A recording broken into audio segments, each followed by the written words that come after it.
As well as the many checkpoints that surround the city, there are even checkpoints at the gates of the mosque. The police can turn the flow of worshippers on and off at will.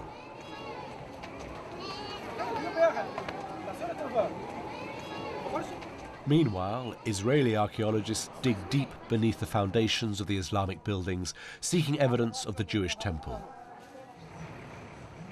Literally and metaphorically, the Muslims feel that their presence here is being undermined. The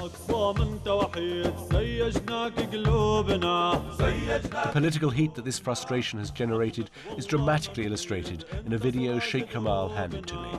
It presents Al-Aqsa as a site of Israeli injustice and shows the angry mass response this provokes among Palestinian Muslims.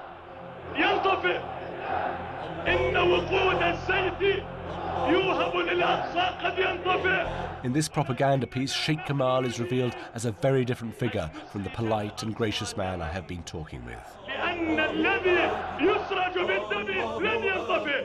The sweep of the sword, he proclaims, will start a fire that will burn the enemies of Al-Aqsa.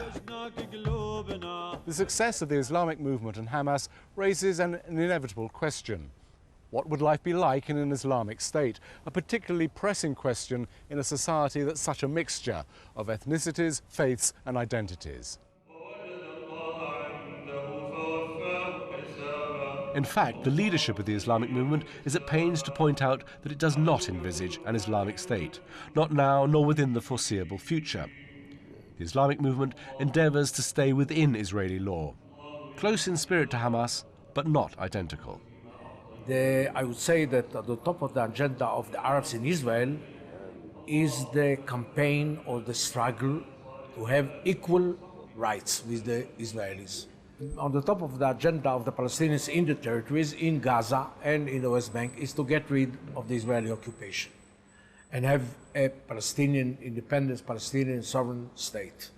So there's a difference. They're the same people, but the agenda is different. I can compare it to the agenda of the Jewish people in Israel and the Jewish diaspora that have a different agenda sometimes. They pay solidarity, they like us, they support us, they give money to us, but they are different.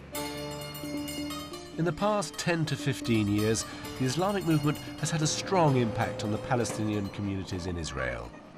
Their elected representatives, voted for in official elections under Israeli law, have established impressive housing, education and welfare projects. And they have won a reputation for clean and efficient local government. Some of the money they spend comes out of Israel's local government budget. But where do the rest of the funds come from to pay for these ambitious social programs?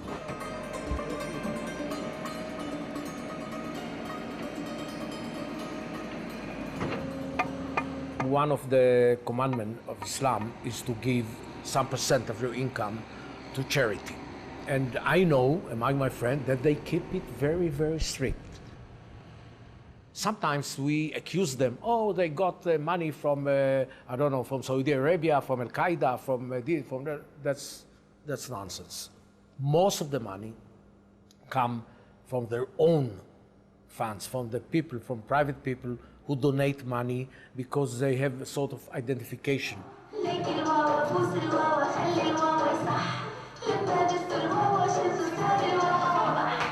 And just in case you thought, as I did, that the culture of the Islamic movement must surely be austere and puritanical, how about this?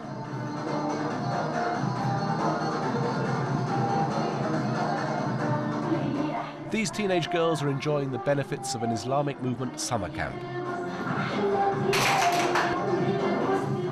and challenging a lot of prejudices about what such a camp would be like, including my own.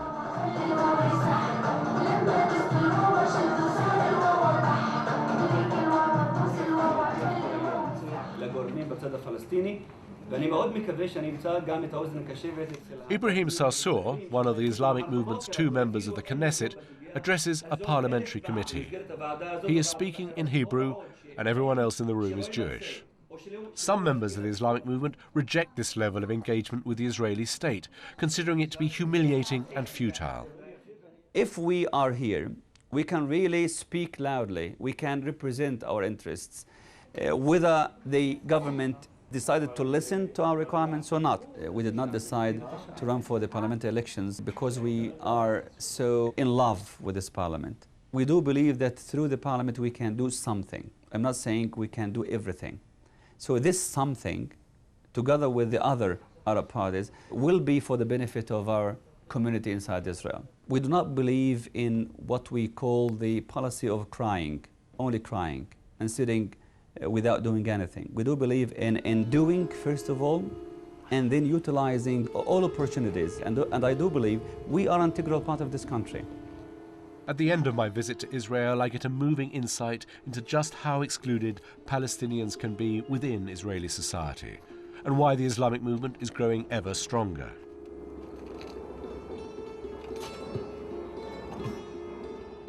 This is a familiar enough sight in the Palestinian-occupied territories of Gaza and the West Bank. Demolished homes. But I'm not in the occupied territories. This is the well-established Israeli town of Lod. And these were the homes of Israeli citizens. It's the kind of shared experience that unites the Palestinians on both sides of the divide. As with most towns in this part of the world, there has been a continuous community here for thousands of years.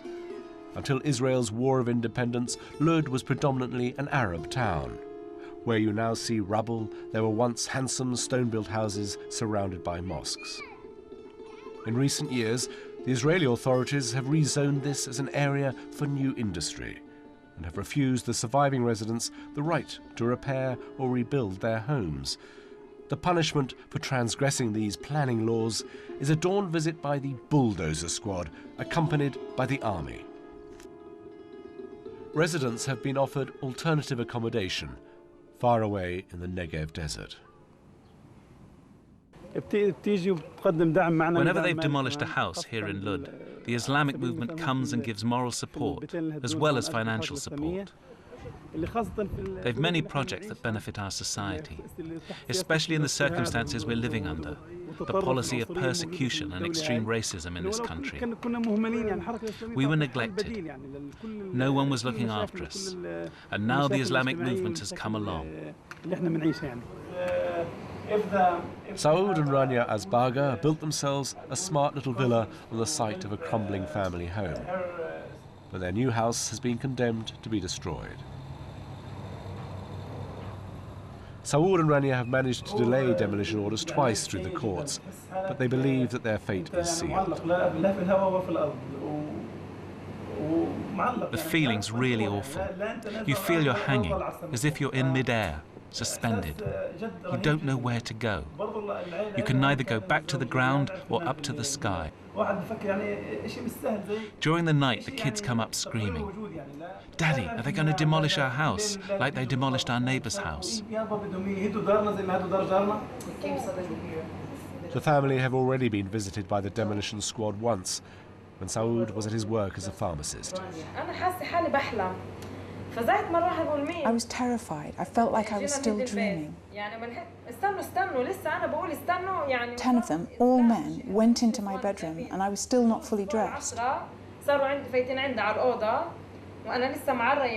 You know, I'm religious. Perhaps it wouldn't have been so hard if I wasn't religious. I asked them to wait until I got dressed. They didn't even let me close the door. I fell to the floor. My legs were shaking. I couldn't stand up.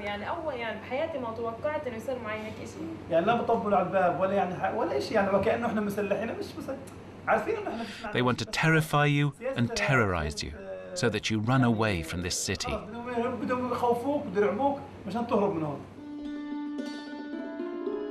Such narratives, by no means rare, bring Palestinians on either side of the wall closer together, emotionally and politically.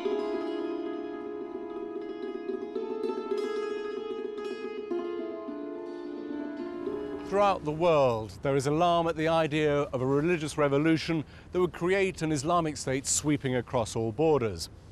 But in reality, the ambitions of political Islam in this part of the world are much more pragmatic. The Islamic movement has never demanded the destruction of Israel, and in a prison like this, the Hamas leadership and its Palestinian political rivals recently agreed to work together toward a two-state solution. Some Israelis see the 20% of their population who are Arabs as the enemy within. Some Israeli politicians have even proposed that the national borders should be redrawn so that these Arabs lose their Israeli citizenship. Whatever the future holds, the Palestinians in Israel and the occupied territories have a linked destiny, a destiny increasingly influenced by Islam.